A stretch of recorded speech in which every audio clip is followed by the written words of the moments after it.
नमस्कार दोस्तों, राम राम, सत श्री अकाल, सलाम वालेकुम। सिक्के के दो पहलू होते हैं, पर राजनीति में, पर जो भारत की राजनीति है और पूर्व जवान जेसीओ के प्रति जो उनकी राजनीति है,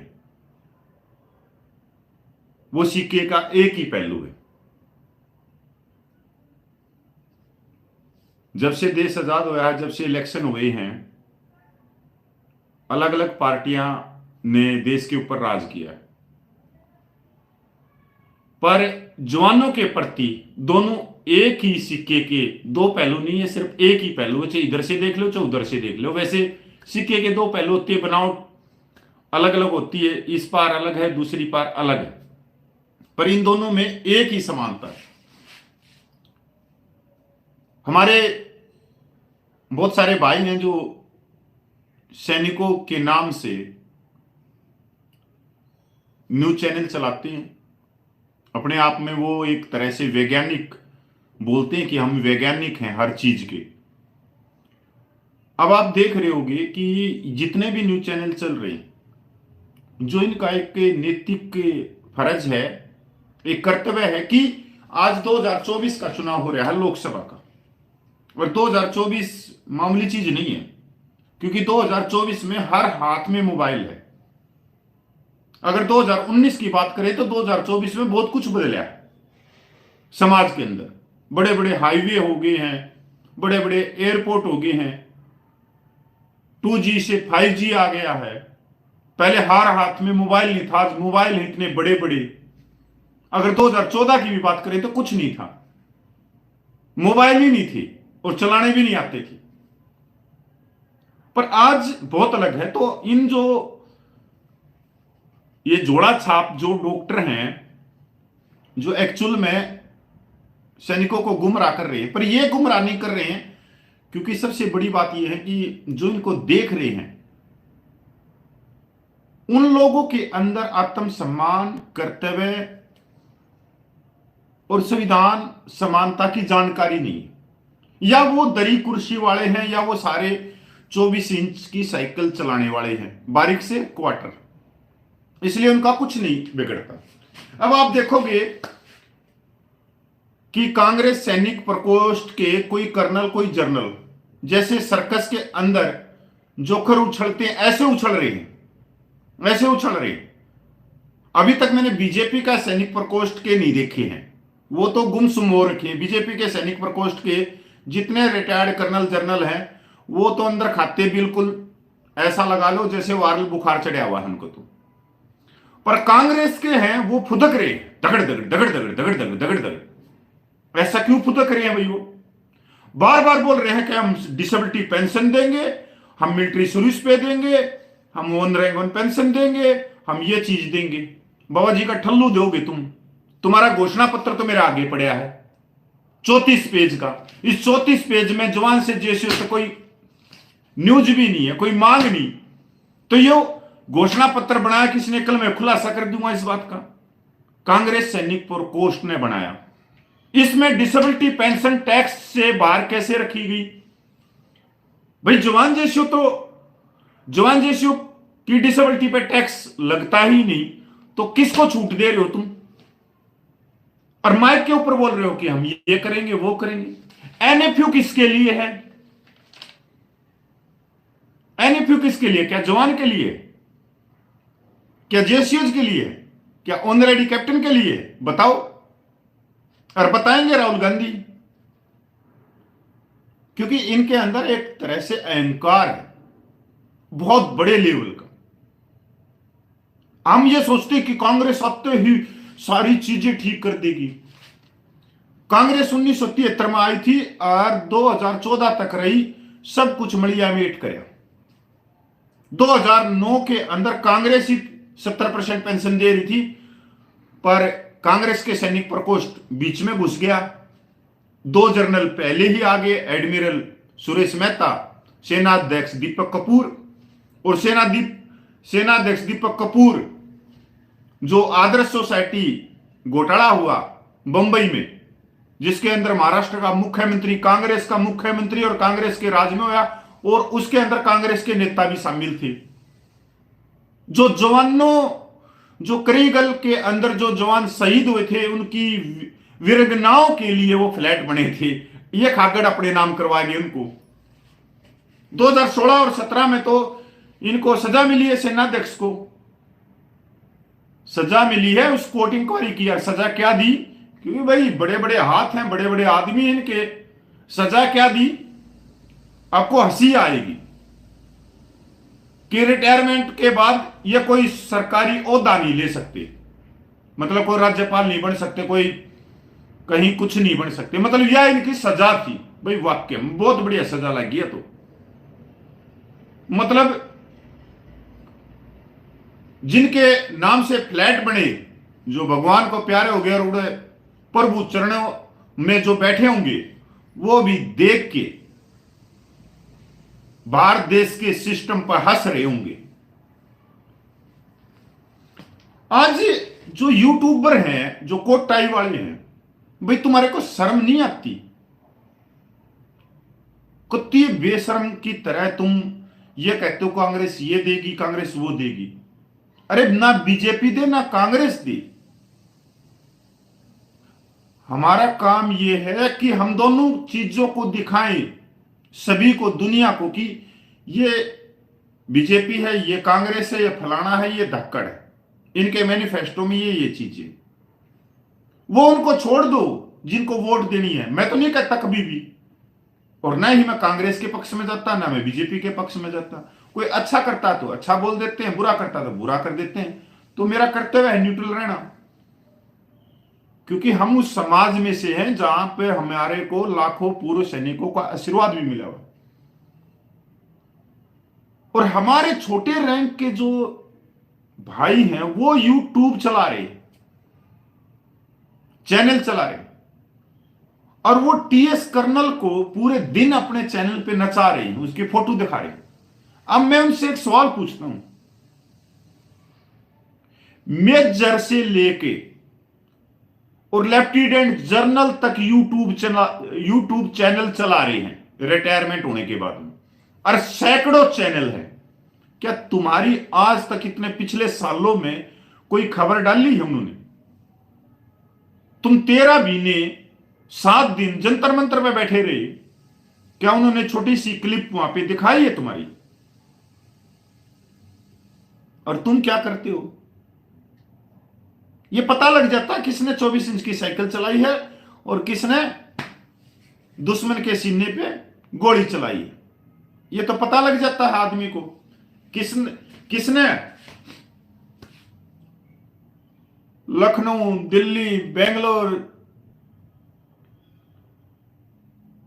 चंडीगढ़, जम्मू, पटना, जालंधर, किसने 24 इंच की साइकिल चलाई है और किसने अलाउंस उठाए। ये तो सारी चीजें खुल के आ जाती हैं, क्योंकि इनके अंदर एक और भी चीजें होती हैं। तो इसलिए ये मेरे पास में दोनों पार्टियों के मैनिफेस्टो हैं। दोनों पार्टियों के मैनिफेस्टो में कुछ भी नहीं है। बीजेपी के मैनिफेस्टो में तो कुछ है ही नहीं, ना जवान के लिए ना ऊपर के लिए। पर कांग्रेस के मैनिफेस्टो में रिटायर्ड अफसरों के लिए बल्ले बल्ले एनएफयू भी है,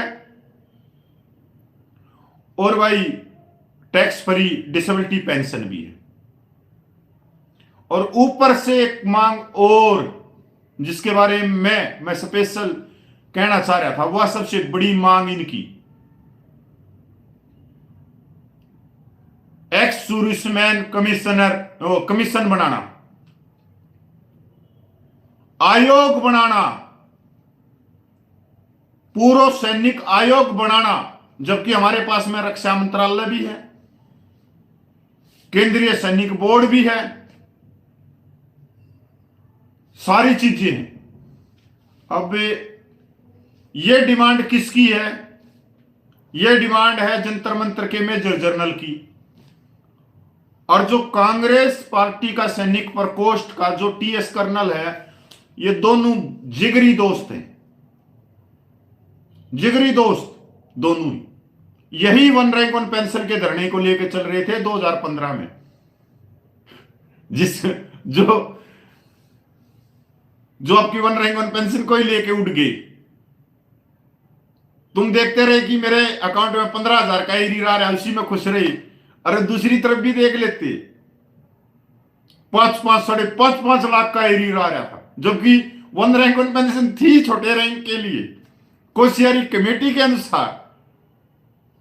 पर क्या करें, वो कहते हैं ना कि नहीं भाई हम तो अपने 15,000 रुपया में खुश है, चाहे कोई हमारी दूसरी जेब से 5.5 लाख रुपये निकाल ले गया हो, पर हमारे हाथ में तो 15,000 रह गई ना। चाहे उसकी जेब काट के कोई 5.5 लाख निकाल ले गया हो, पर वो अपने हाथ पे 15,000 को देख के खुश है। देख लो, अब आप लोगों को इसलिए संघर्ष में बल होता है। संघर्ष सब चीजों को सिखाता है, संख्या बल सिखाती है और सबको मजबूर करती है कि हम 13 महीने में रहे और हमारे ही भाई जो विरोधी रहे, पूरे देश भर के विरोधी थे, जिनकी जो साइकिल चला के आए हुए थे, चाहे उसमें हरियाणा के थे, चाहे पंजाब के थे, चाहे राजस्थान के थे, चाहे उत्तर प्रदेश के थे, चाहे बिहार के थे, इनके चेहरे भी पहचानो आप लोग।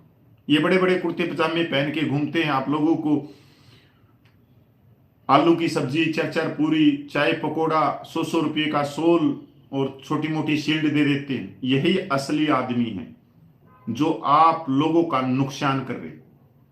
यही वो व्यक्ति है जो आपके साथ बैठ के आपकी पीठ में छुरा घोंप रहे। बस जिस दिन आप लोग इनसे सावधान होंगे, उस दिन चाहे कांग्रेस हो चाहे बीजेपी हो, इनके घोषणा पत्र में पूर्व सैनिक होंगे, उनके मुद्दे होंगे, उनकी समानता होगी। जिस तरह से 15 सितंबर 2013 की रेवाड़ी रैली हुई थी, बस उसका नेतृत्व तो कोई और कर गया। पर संख्या बल आप लोगों की थी 5.5 लाख से 6.5 लाख पूर्व सैनिकों की संख्या बल थी। बस कुछ चीजें हमने पाई हैं जो आज तक हम बोलना नहीं सीखे थे, आज तक नेतृत्व करना नहीं सीखे थे। बहुत सारी चीजें हैं, ऐसा नहीं है कि जो 13 महीने में हमने कुछ भी नहीं मिला। मेरे हिसाब से तो 13 महीने में वो मिला जो हमारे को 75 सालों में भी नहीं मिला। One rank one pension, military service पे डिसेबिलिटी पेंशन की नई बात है। जब आप बोल ही नहीं रहे थे, आप अपनी आवाज ही नहीं उठा रहे थे, आप कभी फाइलों को नहीं पढ़ रहे थे कि ये मंच पे और माइक पे तो बोल रहे हैं मेरा जवान, और अंदर सारी की सारी डिमांडें लिखी हुई हैं एक वर्ग की। तो आज इतना तो सीख गए कि इस फाइल को आप देख सकते। तो जो कुछ किया ना अपने 1 साल में, वो गर्व है।